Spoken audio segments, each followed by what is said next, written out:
try to believe that everything happens for a reason, and that at the end of the day, God has a plan for me. He has a plan for us all, and so I just I'm just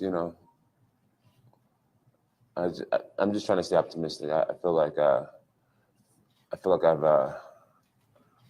put in a lot of work to get back to this point, and I feel like I have to. I feel like I have to reclimb a ladder.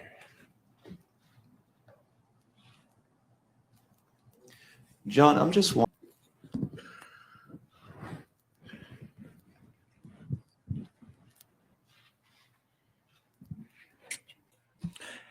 Imagine being the greatest of all time and how they decide to call your career quits is in a random city somewhere in Baku, Azerbaijan, and you're not even there to receive a goodbye gift. So that brings me to the question: is Jon Jones the greatest fighter of all time, or is his legacy forever tainted by controversy? Now, this video explores the tumultuous career of the UFC's most dominant champion, analyzing events that have changed his reputation and the future of his reign. So, beyond the knockout power, beyond the wrestling, beyond the dominant wins, Jon Jones's career has been a roller coaster of controversy, from failed drug tests to public outbursts. Okay, now this video unveils the dark side of the UFC legend and examines the impact he's had on his own legacy. So Jon Jones went from pretty much a prospect, okay, a prospect and a prodigy to a controversial champion. Okay. Jon Jones's story is one of triumph, turmoil, and constant battles with his own demon. And this video dives into the personal and professional struggles that have defined his career, leaving viewers to decide whether he is a villain or whether he is a hero. Now, obviously, one thing you got to understand about the UFC, right? Nobody is absolutely bigger than the program. Absolutely nobody. After that Azerbaijan announcement by Dana White, all of a sudden, the ball kept rolling. The company keeps rolling. Take a look at this. UFC 319. What do we got? Khamzat and Dricus du Plessis. UFC 320. The guys that are fighting for Jon Jones's belt and the legacy that he leaves behind at 205. Alex Pereira and Ankalaev once again for the second time.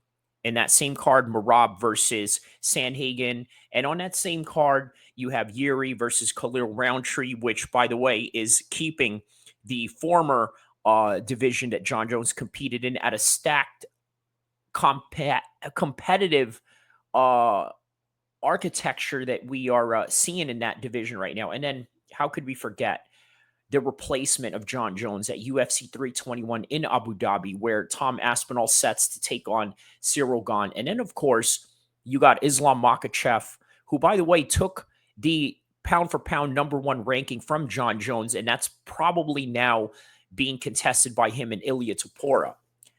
In other words, the game goes on. It moves on. So how did we get here?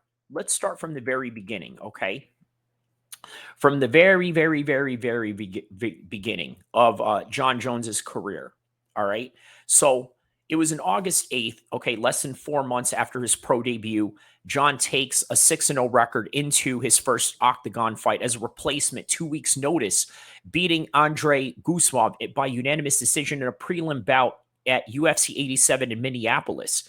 The main event that night pits George St. Pierre versus John Fitch. By the way, one of the craziest fights that George St. Pierre has ever been. And it's crazy how John Fitch doesn't have the type of name that he does in his post-career. But that's neither here or there. You know who else was on that card?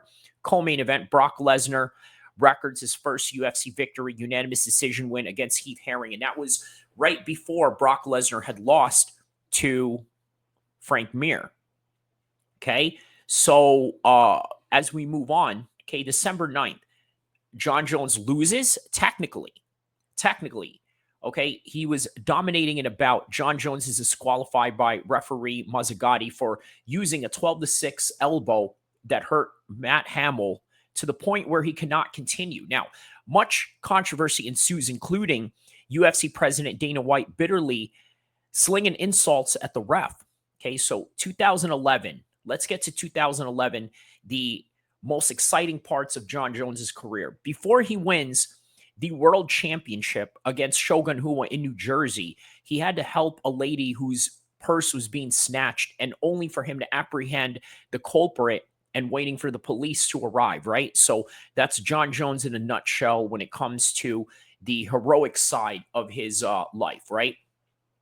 So previously unbeaten Ryan Bader at UFC 126 improves to his record 12-1. Immediately afterwards is informed that in just a few months he will be replaced by the injured teammate Rashad Evans in a title fight against Shogun Rua. So what does Jones do? He goes and beats Shogun Rua at age 23. By the way, becoming the youngest UFC champion in history. Now, UFC 128 main event in Newark, New Jersey is actually Jones's second victory of the day. On the morning of the fight, he turned into a superhero, as I told you before, foiled a robbery nearby Patterson. At that time, I remember he was saying that he was out there trying to meditate, right? He was trying to meditate. He was trying to find a waterfall of some sort, right? Doing some, I don't know, some Eastern techniques of meditation, what have you, whatever Greg Jackson had him going on. So he chases down the suspect while his coach were out for a run. Okay.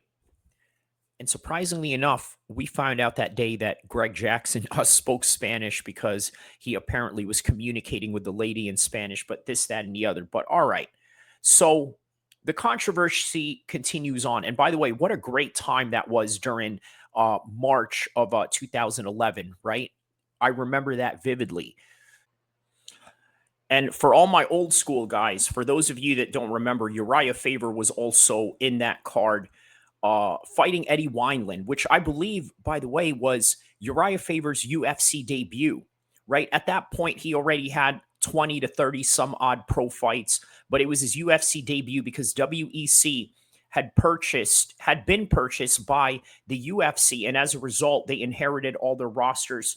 So it became Uriah Faber's first fight in the UFC officially when WEC was brought in. Now, obviously, during that time, I was living in Sacramento, okay, and also not only living in Sacramento, I was also training and fighting out of Sacramento. If you guys remember. So yeah, man, had some experience training with Team Alpha Male, had a few amateur kickboxing matches, MMA fights, and here we are coming full circle together. You remember that time Uriah Faber and Jon Jones were doing the Dougie, if you guys remember that little dance from back in 2011. Now look at young Jon Jones and Uriah Faber at that time. Oh my goodness, man. What a fun times that was back in the days, right? Really fun times. Great times in Team Alpha Male. Obviously, great times for Jon Jones because it was the time that he had become the undisputed light heavyweight champion of the world, right? And man, it could have been better times. It was absolutely peak times for MMA, especially comparing the world of MMA right now. Talking about literally 2010. Okay, so this picture right here that you're seeing me training at Team Alpha Male, when Team Alpha Male was in I Street, by the way, at downtown Sacramento. Yeah, that was in December of 2010, and then been training there from December 2010 all the way when I had witnessed Uriah Faber get ready for his UFC 128 match in the same matchup that Jon Jones had won his first light heavyweight undisputed championship of the world. So now, 1 year later from that picture, right? It's now November 24, 2011.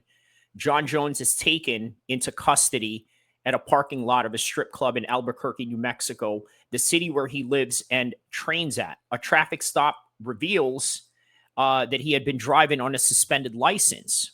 How about this? Charges were later dropped. Okay. And we're talking about from the time of 2011 to 2014 is a timeline that we're talking about right now, right? But this one right here, where his charges were dropped due to a suspended license, was in 2011, right? You want to know my speculation on that? Here's my speculation on that, right?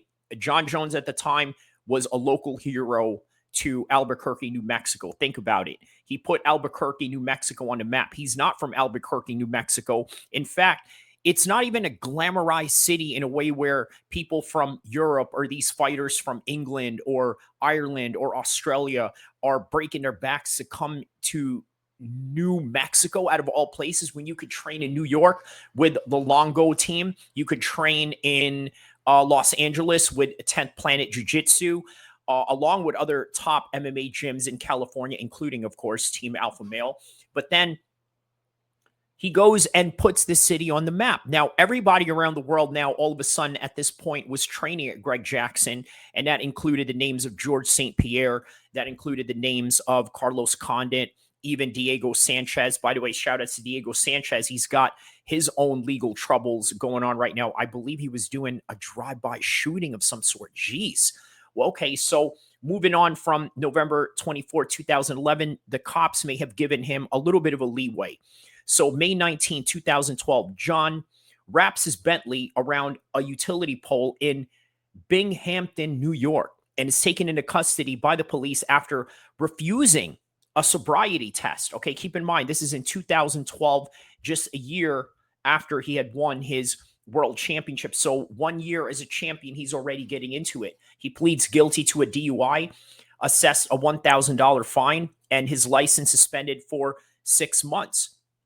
Now, obviously, I don't want to skip way too ahead of myself in this chronological order, but during 2014, Conor McGregor said something to the effect of, "Mates, why don't you just hire a driver? Why don't you just hire a driver or something?" You know what I mean? You know what a lot of Europeans may not understand about American culture is that American culture is a car driven culture, right? If you've seen in my past live streams, I've showed you guys some lowrider shows. In this live stream, I've showed you guys different types of car clubs that involve California and all throughout across the United States, right? So that's just the culture around here. It's a car culture, and the idea of somebody driving you around is sort of a sense of lacking independence, not so much of a flex of your wealth or anything like that, as how the rest of the world may view it. But on any regard, as time goes on, August 8th, 2012, Jon Jones signs a worldwide sponsorship with Nike, becoming the first UFC fighter to do so. Okay, so August 23rd, 2012, Jon Jones incurs the wrath of White after declining to accept a short notice replacement bout with Chael Sonnen after he rescheduled an opponent with Dan Henderson. Okay, and then he withdraws. Later on, Jon and Dan Henderson went on to have a grappling match inside a cage, not in the UFC, but that's neither here or there. Yep. So here it is. Here's the fight that we all wanted to see during that time, but it never happened. And there it is. Jon Jones doing what he normally does. He goes and he submits him. So what does that tell you? I think that how the matchup would have ended was either Jon Jones would have kicked him in his face or jabbed him out, or maybe even just submit him the way that he did here. But did we really need to see this fight in the first place? No. But it was a fight where many people were upset because Jon Jones prevented a lot of them from getting paid. So keep in mind, we're still in the phase of 2012 to 2014, right? If we can follow on, right? So, okay. As a result of that, UFC 151 becomes the first event to have been canceled by the promotion. White verbally attacks Greg Jackson, the coach of Jon Jones, who had advised him in taking this fight, okay, as a fucking sport of killers, he says, okay? So September 22nd, 2012, after being falsely scheduled for UFC's next pay-per-view event, Jon Jones is nearly submitted early by Vitor Belfort. Man, that was a crazy fight, right? He had nearly submitted him in the first round, and but ultimately won. UFC 152 in a main event via 4th round submission. So again, he finally fights Chael Sonnen, right? Finally gets his date in a cage with Jon Jones and nearly ends up as the champion.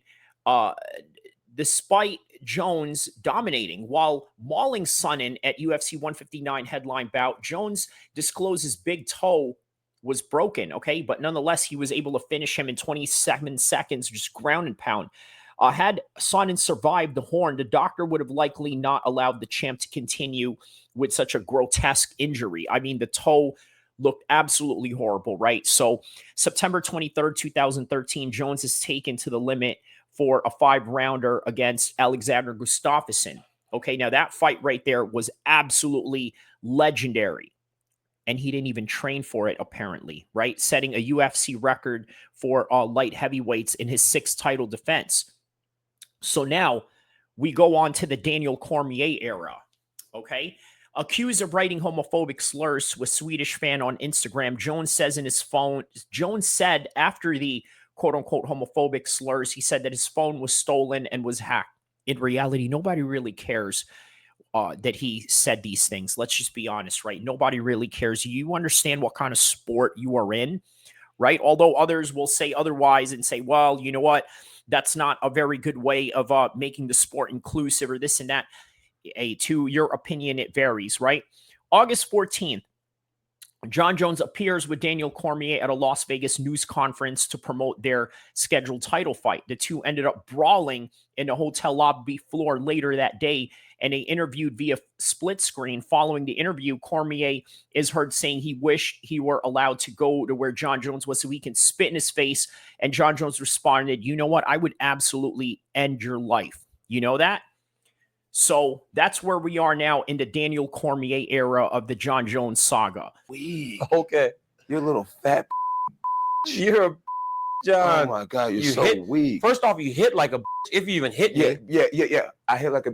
I hit like a, but I didn't hit you. You didn't. You touch didn't, me because I didn't even once. feel it. Oh man. I felt Melky's punch more than yours, you little fucking punk. Oh yeah, you're so mad. I can hear it in your voice. Okay, John. I'm taking everything September 27th. Oh my goodness. Hey, are you still there? I'm here. Yeah. I'm here. You are just the fakest person. I actually admire that you can actually be this fake. And like when the TV comes on, how you can just change. It's like you're a chameleon. Hey, listen, It's I'm awesome. a professional. It is unbelievable. It's The fact unbelievable. that you're a hasn't changed. It's but I am a professional. unbelievable. It's unbelievable how fake you can really be. I don't want to insult you. I don't want to fight and be petty. But John, if you really are really basing anything off of what happened today on that floor, you are an idiot. Yeah, but how come you ended up being on the floor and on your back? Because they had all security guards grabbing me. Oh, You're the worst, dude. Like seriously. You're the worst, dude. You're the worst. But hey, John, watch, John. I'll be a chameleon just like you. I'll do exactly like you did on this last interview. I won't give him anything. I'll do exactly like you did. Because, I mean, remember, I have Olympic level media training. So watch, I'll show you. So, yeah, here we are, right? In the Daniel Cormier era of Jon Jones's career. So obviously, yes, Jon Jones appears with Daniel Cormier to promote their scheduled fight. Okay, the two ended up brawling in the lobby. And later that day, obviously, the interview of the split screen right here, that right there that I'm showing you right now is absolutely exclusive footage that Fox Sports did not want to air for absolutely good reasons of monetization or just censorship, right? I mean, okay, so September 23rd, 2014, for his role in the Cormier brawl, Jones is fined $50,000 by the Nevada State Athletic Commission, which also rules that he must put in 40 hours of community service. So what happens? January 3rd, 2015, Jones and Cormier finally fight. Jones controls the UFC 182 main event from the start to finish, and he earns a unanimous decision victory over that, okay? So one day after that win, okay, by the way, we're maybe skipping around right here because that's the second time around that him and Daniel Cormier had fought, right? But before all that, before this head kick, okay, Just one day after being featured on the Forbes magazine of 30 under 30 list on the brightest young stars in the sports, Jones is seen with his public image take a jolt when the Nevada State Athletic Commission reveals that he had tested positive for the main metabolite in the cocaine prior to the Cormier fight. Jones announced that he had checked into the rehab. The drug test occurred a full 30 days before UFC 182. And because it's cocaine, it's not on the list of banned substance while out of competition. The fight was allowed to go on. So January 7, 2015, Jones checks into a rehab facility in Albuquerque, New Mexico, okay, after just one night. January 17, 2015, from January 7th to January 17, 2015, Jones was fined $25,000 for violating the athletic code of conduct policy for a failed drug test.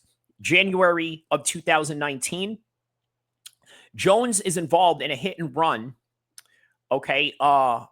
hit and run injuries with a pregnant woman and other vehicles. So what does Jones do? He turns himself into the police hours, initially fleeing the scene. Okay, so Jon Jones at that time has already been stripped of his championship, suspended indefinitely by the UFC. September 29th, 2015, pleads guilty of leaving the scene of an accident involving an injury, sentenced to 18 months of supervised probation. 23rd of October, 2015, UFC reinstates Jones in the active roster. March 29th, he's jailed for violating probation. A week earlier, he was cited by the police of 5 charges related to drag racing, and a footage from a police body camera captured Jon Jones calling a police officer an effing liar and a pig. Okay, so shout out to Jon Jones for that. I know a thing or two about that. March 2016, parole violation. Jones is ordered to take anger management and driver improvement classes. April 23rd, 2016, Jones returns to competition after 15 months of absence, defeats Ovince St. Preux via unanimous decision to capture the light heavyweight belt. Okay, so what's interesting about that, many people were citing at the fact that, hey, you know what, maybe Jon Jones is not the same guy anymore, right? Maybe he's not the same guy considering the fact that he had gone to a decision in the way that he did against Ovince St. Preux. So Jones is pulled from a scheduled 200 UFC rematch with Daniel Cormier after being flagged by USADA for potential violation of doping. Okay, so July 7th, Jones holds a press conference in Las Vegas, denies the cheating, okay, and announces that he will appeal the failed test. Okay, being labeled a cheat, he says, tearful, Jon Jones hurts me more than anything. I've been through a lot in my career, pretty much. So, yeah. All of a sudden, okay, November 16th, 1 week after hearing Jones is issued a 1-year ban from USADA failed drug tests, the hearing had revealed that the substance for which Jon Jones tested positive were clomiphene and letrozole metabolites found in tadalafil. By the way, okay, I need you to read that right there because I'm not reading that part right there. Okay, now make of that as you will, whatever reason he had to do that. So Jones, once again, stripped of his interim title by the UFC, making him the first champion to be stripped twice. December 16th. By the way, this was during the time that Conor McGregor was beating the crap out of everybody, right? I mean, he went from Nate Diaz and then goes into Eddie Alvarez. Now he's going into a fight with Floyd Mayweather. Okay, that's where this was during this time, right? So after 1 year of suspension he received from USADA, he comes back July 29, 2017. By the way, a couple of months before what I believe is to be the Floyd Mayweather-McGregor fight, after a 15-month absence from the cage, Jones finally meets Cormier again, connects with a devastating head kick to score a third-round knockout to regain the light heavyweight championship of the world. Okay? So after that win, Jones reacts to reclaiming the UFC light heavyweight championship after defeating Daniel Cormier. But guess what? Guess what happens? Jones is notified of a potential violation of UFC's anti-doping policy stemming from a drug screening of July 28th, one day before the UFC 214 rematch with Cormier. Anabolic steroids Turinabol was found in his system in a test administered by USADA. So the California State Athletic Commission overturns Jones' win over Cormier, ruling the bout a no contest, and once again, Jones being stripped of his title. Okay. So in September 2018, by the way, just about a couple of weeks before Khabib and Conor McGregor were going to fight each other at UFC 229, USADA announced that after an appeal process, it was assessed to Jon Jones at a 15-month suspension retroactive to June 28th to 17th. He was deemed eligible to fight again on October 28th. So what does he do? He goes in there with a rematch against Alexander Gustafsson. What happens in an Alexander Gustafsson fight? Well, take a look at this. And Gustafsson, the super fight between the women, Nunes and Cyborg, and we're moving it from Las Vegas to the Forum in LA. Tickets will go on sale Wednesday. And people who bought tickets here in Las Vegas can get a full refund, and we'll figure out how to get you seated in LA if you're interested in moving to LA to watch the fight. I'll turn it over to Jeff to explain what's going on. We were informed earlier this week by the United States Anti-Doping Agency, who administers our anti-doping program, that a urine sample collected from Jon Jones on December 9th of this year tested positive for a very, very small amount of a long-term metabolite of the same prohibited substance for which he was sanctioned in July 2017. So just like that, they decide they were going to move the fight down to LA. Okay. Very unprecedented. Relocated from Las Vegas to LA. Okay. After a random drug test discovers a trace amount of anabolic steroids for which he was banned last year. Okay. USADA declares that Jon Jones was not at fault, but he is able to be licensed in Nevada in time for Saturday's fight. So they had to move based on that. Unprecedented, never happened before. 2018, Jones is drug tested on the day of the weigh-ins and trace amount of Turinabol, same steroid metabolic that earned him the ban. Okay. On the 29th, Jones dominant all the way against Gustafsson, third round TKO once again, becoming the UFC light heavyweight champion of the world. Jones passes multiple drug tests. After that, in 2019, Dana White tells TMZ that Jones will file a license application with Nevada later that month. And if granted a license, he will defend his belt against Anthony Smith. Okay, so Jones granted a one-fight license that subjects him to the testing that will keep him eligible even if he tests positive for the same bad substance, as long as it's in the same picogram levels. Now, that created a lot of controversy during that time. Okay, the debates of pictograms, this, that, and the other. And the next thing you know, February 19th, every week, maybe twice a week, someone is at my house taking blood and urine. A lot of people at the time were really complaining about the USADA, right? Just being very invasive and just, not really respecting the privacy of the fighters. So Jones goes to a unanimous decision win over Anthony Smith. Obviously, a scary moment in round 4 where Jones lands a knee to his face, which was granted illegal, and referee Herb Dean deducts 2 points. Had Smith been unable to continue, man, Jon Jones would have lost his belt right there. April 19, 2019, a waitress at the Albuquerque club, okay, you've seen right there what kind of club it is, alleges to the police that Jon Jones denied a private dance, was roughhousing with her, put her in a chokehold, kissed her on her neck, and what? Wow. Okay, so that's crazy. That right there is something that not a lot of people have really talked about, but kind of reveals Jon Jones in a different way. So after that, Jones fights Thiago Santos, gets a split decision. Many people thought Thiago Santos won that fight, but that's neither here or there. So this is at the phase right now where him and Izzy start fighting, right? Jon Jones reports to have had battery stemming from April in that club, failed to appear for a bond arraignment in June, prompting a bench warrant to be issued. Jones tells the station that he was unaware of the charge and that once he was told, Jones went to court and paid the bond. Now, him and Izzy got into this beef. For those of you that don't know, obviously, Izzy at the time was hot in 2018, 2019, and even in 2020, up until, of course, he fought Jan Blachowicz, right? Which sort of ended the notion that perhaps maybe Izzy can compete at 205 or somehow fight Jon Jones or maybe replace Jon Jones, because after all, this is a business where you can be easily replaced at any given time, right? So now we are in the era of him and Izzy, sort of fighting with each other, right? So, all right. They respond to each other, okay, talking about, oh, you're a delusional kid.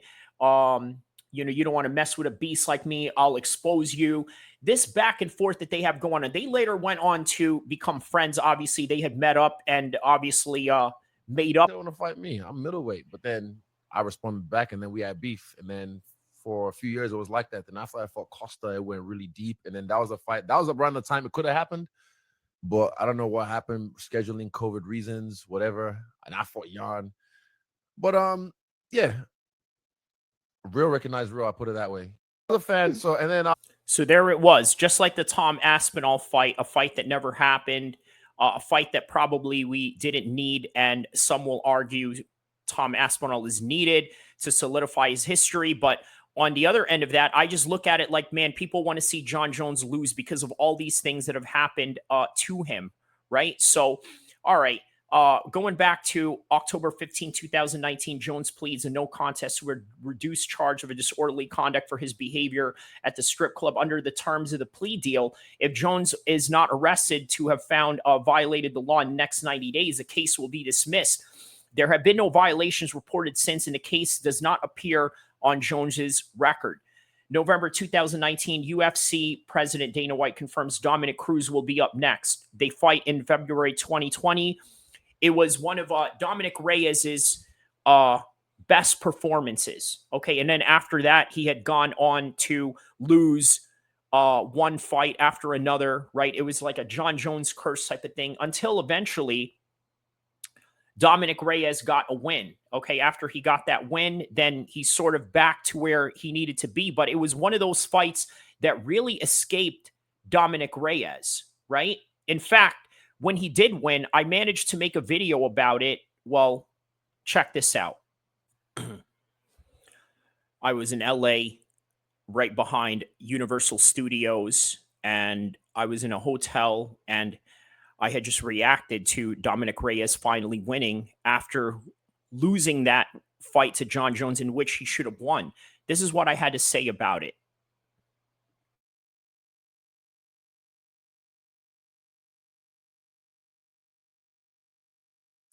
Dominic Reyes finally get a victory over Dustin Jacoby. A long time coming, I got to be honest with you. We've known or thought that Jon Jones was defeated by Dominic Reyes, probably one of the hardest fights of his career. Afterwards, Dominic Reyes went on to lose to a whole bunch of contenders and future champions, and as a result, never got the full credit that he truly deserved. So as a result, here he is tonight, finally getting sort of our redemption in his career. Obviously, we've known that Dominic Reyes is capable of a lot more. However, the losing streak that he had going on, I think, was really detrimental to his career. But tonight, he finally proved that, you know what? I can go out there and show the world what I'm really made of. Not by fluke mistakes, not by the judges' scorecards, and not necessarily anything that has anything to do with anything that was outside of his control, but rather showing that he was in full control and in full swing of things with a first round TKO victory that he has over Dustin Jacoby, as I'm witnessing it right now, while he is right now being interviewed by Paul Felder as we speak. But not only that, I think we also have to understand that when it comes to this game, there are mountains and valleys and peaks. In other words, you have the highest high and the lowest lows when it comes to wins and losses. You also have a lot of 50-50 matchups where in MMA, everything is a total 50-50 coin toss. And many of those coin tosses that he's experienced, unfortunately, was not in his favor. Dominic Reyes has had his own redemption story, but in a form of competition. Now, as for Jon Jones, his form of struggles didn't exactly happen in the cage. It was everything outside of the cage where he was taking L's. Okay, so obviously he retains that title back in February 2020 with a controversy. It's a unanimous decision, but the reaction to the fans suggests that Dominic Reyes had deserved that win. Now, Dana White says after the bout that Reyes deserves a rematch, but that was put in doubt a week later when Jan Blachowicz scores a first-round KO of Corey Anderson. But if you remember, Corey Anderson was hot at that time, right? Jones was in attendance, talked about how impressed he was of Jan Blachowicz and how he could see the UFC matching them up. So March 2020, okay, he's arrested again for alleged DWI, negligent of use of firearms, among other charges. 5 days later, Jones agrees to a plea deal, guilty to a DWI, and is fined in order to perform community service, put on probation, and other charges were dropped. May of 2020, Jones donates $25,000 to a food depot, okay, during the time of COVID. May of 2020, Jones indicates that the fight he wants is not another light heavyweight title defense, but rather a heavyweight bout with Francis Ngannou. And that's when the Predator tweets at Jon Jones and replies to him, all power means nothing when your haymakers are too slow. Okay, so yes, this was a fight that was supposed to happen between them, but obviously the politics sort of prevented that from happening. Have met with each other several times, right? Obviously, this was the second time around that they had met with each other. And I believe there was, first encounter. It was all in the PFL. So this was in the PFL and the other one was in the PFL as well. Or I believe this was in a boxing match. I'm not quite sure. But I know the first one, okay, the cage is right behind him. So yeah, it was a PFL fight. And the first one was a PFL fight once again as well. Jon Jones sizing up Francis Ngannou, feeling him up, saying to him, hey, you listen, all the best, all the best. You know what? One day we'll fight, but you crossed the street to the other side of the promotion, and that is that, unfortunately. So, okay. Unwilling to pay Francis more money for the super fight, Jones hints that he is walking away from the sport. And it's been fun, you guys. Maybe I'll see you in a year or two, threatening retirement around that time. So upon hearing UFC president Dana White claiming he's been asking for too much to fight Ngannou, he wants to be paid Deontay Wilder money. Jones had a fiery response on Twitter saying, I don't make half as much as what Deontay Wilder makes. If my reputation causes to undervalue me this much, just go ahead and release me from the UFC altogether. I'm sure some promoter somewhere will be fine and happy to pick me up. Okay, so although he does not make it official, Jones indicates that he is surrendering his 205 belt, okay, and Reyes and Jan for the UFC light heavyweight belt for the world. As of right now, I got nothing to really gain from fighting either of them, according to Jon Jones. And this was around May 31st, 2020. Right? So he wants to set up a fight with him and Izzy one day, but obviously that never happened. Jones announces on Twitter, August of 2020, that he's vacating his belt. Hours later, again, Jones writes that he had really a positive conversation with the UFC and sounds like the negotiation. So back in 2020 sounds a lot like the Tom Aspinall situation, isn't it? Very much similar to that effect. So obviously after he had beaten Cyril Gane. Okay, now we're in the Tom Aspinall era of Jon Jones's life, even though they've never really officially had fought each other. Okay, so in May of 2021, Jones announces on social media he had hired a veteran of the boxing promoting game, Richard Schaefer, former CEO of Golden Boy Promotions, as a representative. This move was seen as a step towards ending Jon Jones's contractual impasses with the UFC. We all saw how that went out, okay? So Jones's 2013 title defense back and forth goes into the UFC Hall of Fame, okay? Back in 2021, hours after the Hall of Fame, guess what happened to Jones? He's charged with a misdemeanor and tampering with a vehicle, a felony. Asked about his arrest, UFC President Dana White says, this guy's got a lot of demons, man. A lot of demons. Definitely does, right? And obviously, before we get to the Tom Aspinall part of his story, here's Jon Jones again with another trouble some situation with the.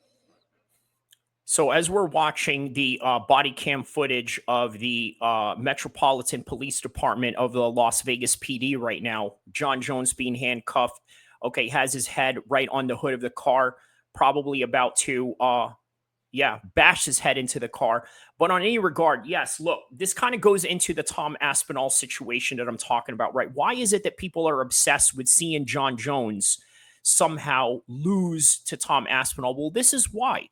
This is why. Okay, he's the greatest of all time.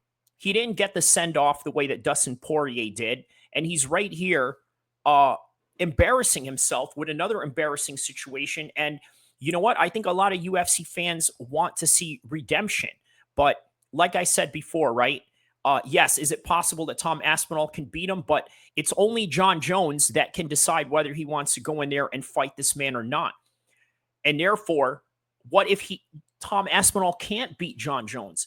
Then if that's the case, guess what? There is no redemption story or this karmatic story that people want to see out of Jon Jones, but that's just really the reality of it.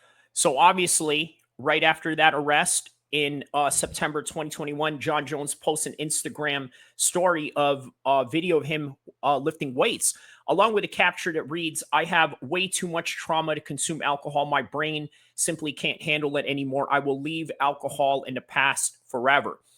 Okay, so now on October 2021, Jones is banned for a long time from his longtime training facility at Greg Jackson because of this incident that happened in Las Vegas.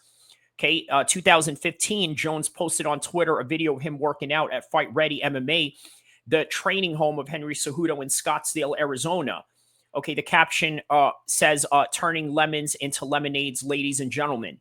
21, a domestic battery charge is dropped by Las Vegas court after Jones agrees to plead a nolo contendere to misdemeanor charge of destroying a property of another. Jon Jones is ordered to pay restitution for damaging a police vehicle and attend anger management classes.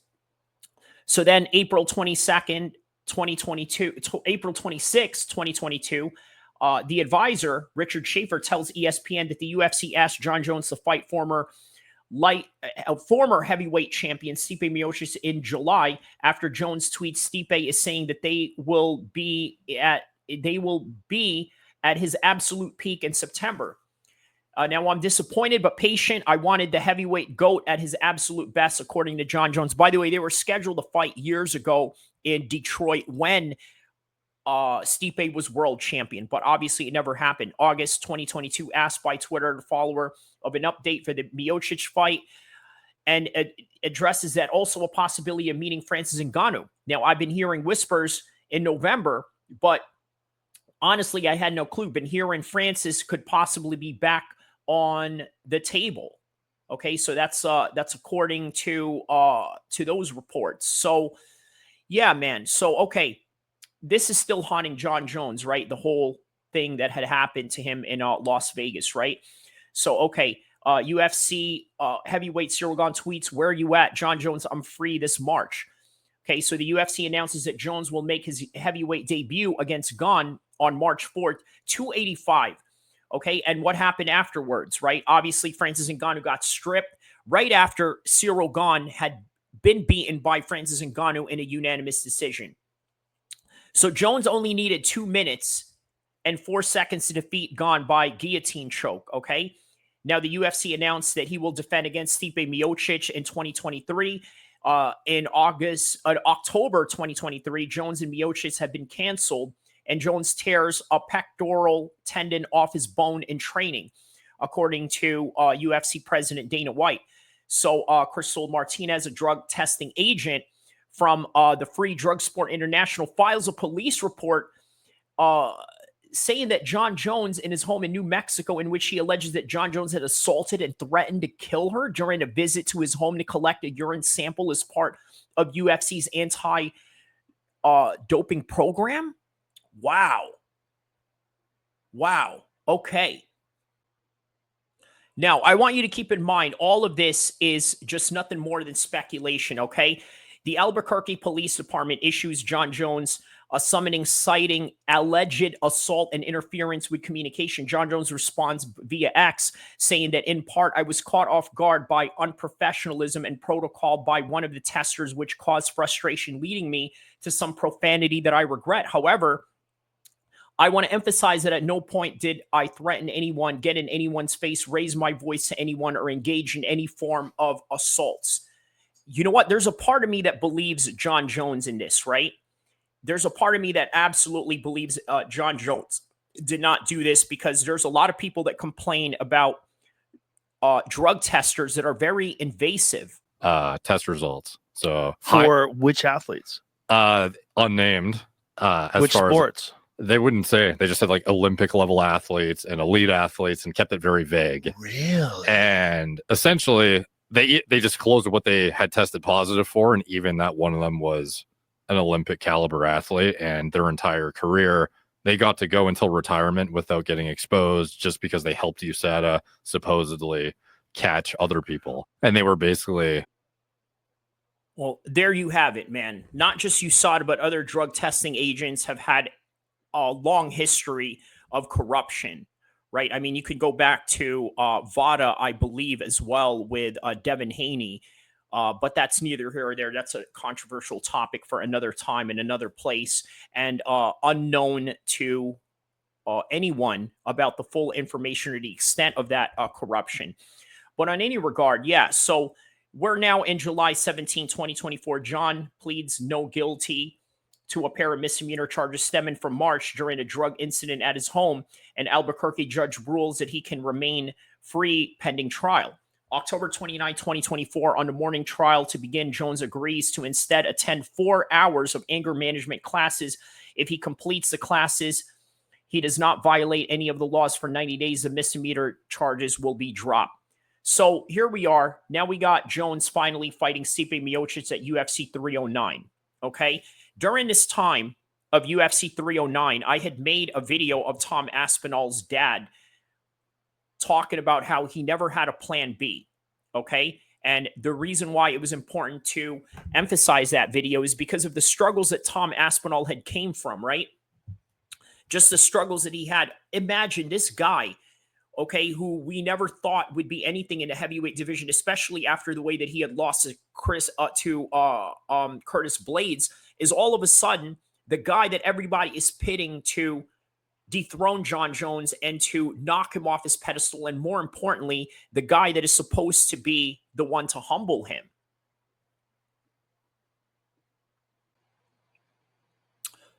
Check this video out right here. 8 months ago, from the time I'm recording this, I made it.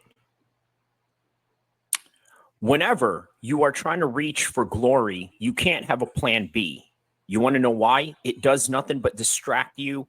And not only that, it's going to make you go at it half-ass, and it's just not the way to go, is it? Well, guess what? We're going to talk about Tom Aspinall's dad and the reason why he didn't have a plan B when he decided he was going to put all his eggs in one basket to try and reach for heavyweight glory in something that he's recognized in his son early on. Now, obviously, this weekend, in the time that this is being recorded, Tom Aspinall was on his way to New York to watch Jon Jones taking on Stipe Miocic. Obviously, a fight that really serves a lot of interest in his corner. He's the interim champion. Jon is the linear champion right now. That is, if you don't count Francis Ngannou and his contract negotiation issues with the UFC that ultimately led him to departure. But either way, it was a very important matchup for Jon Jones and Stipe and Tom Aspinall as well. Now, at this point, we're sort of delving into the twilight years of Jon Jones's moments in the octagon, right? So now we go back to Thailand, okay? After he gets that win at UFC 309, a one-sided beatdown of Stipe Miocic, who, by the way, was 42 at the time, first time competing in 3.5 years, and Jon defeats him, and a lackluster two-time former world champion in a third-round TKO for his first heavyweight title defense. Now, at this point, Jon said, you know what? I fought in front of my president. I fought in front of everybody in New York. I fought in my home state that I'm originally from. This is the best way to go out. So next thing you know, here comes the springtime. Okay, not too long ago, a couple of months by the summer of which this is being recorded, okay, of 2025, while in Thailand, he goes and coaches against Nate Diaz in the Ultimate Fighter-like TV show called ALF Global Reality, where Jon Jones engages fans online who accuse him of ducking Tom Aspinall and are calling him to be stripped of the heavyweight title. Now, Jones has not defended his belt since November at that time and has only had one other fight since 2020. He says, y'all barking up the wrong tree. Jon wrote this on Twitter. I told you UFC's plans long time ago. I have no clue why they haven't shared any of that with you guys. Now, why is it that the UFC never shared that? Obviously, there could have been a multitude of reasons. Perhaps maybe they're trying to use Jon Jones as a leverage tool for their next TV contract negotiations. But yeah, man, I tell you what, Jon Jones was living his life when he was out in Thailand. Nate Diaz gets into a street fight, period. Is that surprising in any kind of way? How's that feel? Hey, I'm not surprised, motherfucker. Well, let's be honest about this. In reality, who can be really surprised about that? Nick and Nate Diaz have a history of going at it with people from Jason Mayhem Miller all the way to Khabib, all the way to the Logan Paul lookalike in New Orleans. So yeah, man, during the spring of 2025, you're forever going to remember that as the time of when Jon Jones and Nate Diaz were living their best life, okay? But as time goes on, okay, the UFC has finally announced on June 21st, 2025, following a UFC Fight Night card in Baku, Azerbaijan, where Dana White announces that Jones is retired and Aspinall has been promoted from interim champion to undisputed champion. And Jon Jones calls us last night and said that he retired. Dana White says, Jon is officially retired. Tom Aspinall is the heavyweight champion of the UFC. I mean, wow, right? After all of that, the contract negotiations that were going behind the scenes, all this, that, and the other, this is what we get right here. You said the timeline for Jones, 2 weeks to decide what to do with the title, whether it takes the fight or you're going to strip him. What do you think is more important, to keep the belt there so he can uphold his legacy, or we move the heavyweight division, take the title away from him? Jon Jones called us last night and retired. Jon Jones is officially retired. Tom Aspinall is the heavyweight champion of the UFC. Now, honestly, is this where the story of Jon Jones ends, at a random city in Eastern Europe or in Middle East, and Azerbaijan, out of all places, by the way, not to disrespect that place in any kind of way. It just seems very lackluster. But I mean, the question remains, right? Is this where Jon Jones's story ends? And if it does, I'm going to give you a couple of analysis on this, right? If it ends like that, nobody is ever really going to remember him ducking. I know that many people want to believe that it is Tom Aspinall who retired Jon Jones without even fighting him. I know that they want to say that, but I want you to remember this, right? There's the element of Georges St-Pierre into this whole entire mix, right? What exactly happened with Georges St-Pierre? Well, obviously, he vacated the belt just right before just right after he had defended it, just right after he had defeated Michael Bisping, and decided to vacate it because he didn't want to defend it against who was the top guy at the time, who was the Tom Aspinall at the time of his division. It was none other than Robert Whittaker. Now, why did we never see that fight? Well, I'll tell you why. The reason why we never saw that fight is because Georges St-Pierre is a good guy. He did everything right. He was a consummate professional, not just inside the cage in a way that Jon Jones was, but also a professional outside of the cage in ways that Jon Jones wasn't. And that is the reason why people wanted to see Jon Jones fall. And that is the reason why people were not mad at Georges St-Pierre for vacating the belt the way that he did. And I'm telling you, that's really all there is to it.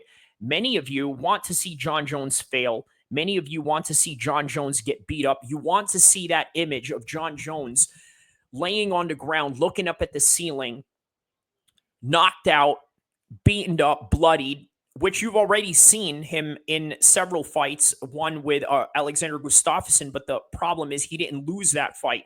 So therefore, many people believe that him winning and him constantly being on top is just enabling him. I mean, look at all the charges that we had just gone through in his rap sheet all throughout this whole entire video, right? What we got out of that was nothing more than just absolute chaos to the highest order, right? And yet he kept dodging law enforcement. He kept dodging prison time. And by the end of it all, it wasn't really all that of a serious charge, right? But at the same time, it was enough to somehow hinder his life, to hinder all the situations he had going on, right? To hinder the best that he could have possibly been. I mean, look, imagine the guy was 23 years old, the youngest light heavyweight champion of all time, probably the youngest UFC champion of all time across all weight divisions. And this is what happens to him, right? He gets a Nike deal. All of a sudden, it gets dropped. He gets all these accolades from UFC Hall of Fame, all these title defenses, only for him to become literally the Darryl Strawberry of MMA. Now, that is sad to say, but I really emphasize this, right? I know a lot of people right now are saying that his legacy is tainted because he ducked Tom Aspinall. Listen to me. There is a reason why he ducked Tom Aspinall, because eventually Tom Aspinall may lose right before his career ends. And when he does, guess what Jon Jones is going to do? Like a true villain, he's going to stand right there and say, see, guys, I told you so. I told you that Tom Aspinall was going to lose. I told you that I am the greatest of all time. I never lost. Now, that is the villain side of him. The GOAT side of him is that he is a guy who is accomplished inside the cage. But guess what? Like all people across all different forms of life, right? Just because you're great at what you do at your job, it doesn't mean that you're a great person behind closed doors. And that is a reality for a lot of people. That's a reality for a lot of athletes. Look at Michael Jordan. There's a lot of people that don't like Michael Jordan because Michael Jordan is a DICK head. And you know what? So is Kobe Bryant. So are a lot of people that were high-strung athletes. But you know what? What's crazy about this is there are athletes out there that don't need to be like that. They can still be talented. They can still be gracious at the same time, but also humble. Ronaldo comes to mind. Lionel Messi comes to mind. Wayne Gretzky comes to mind. George St. Pierre comes to mind. And why do I keep bringing up George St. Pierre? Well, it's as simple as this. George St. Pierre did it right, and he did it with integrity, and he never got into the things that Jon Jones had gotten into. Look at this thumbnail that we got on Jon Jones right now, right? There's the cops behind him, and then there's the octagon on the other side, and there's a split screen of two faces that he has going on, very similar to that of my profile pic. Now, why do I have a profile pic like that?